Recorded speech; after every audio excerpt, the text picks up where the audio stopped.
সারা রাত্রি রাধাকৃষ্ণ মন্দিরে ছিলাম।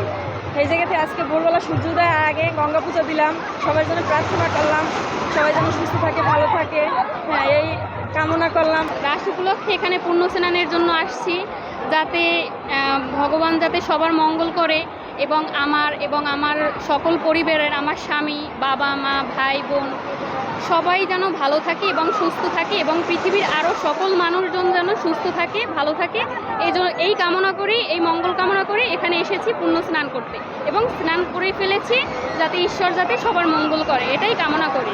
রাস পূর্ণিমা উপলক্ষে স্নান করলাম এবং ভগবানের কাছে প্রার্থনা করলাম যাতে ভগবান আমার এই মুক্তি লাভ করেন। পাপ কাজকে যত করে থাকি তাহলে পাপ থেকে মুক্তি হয়ে যায়।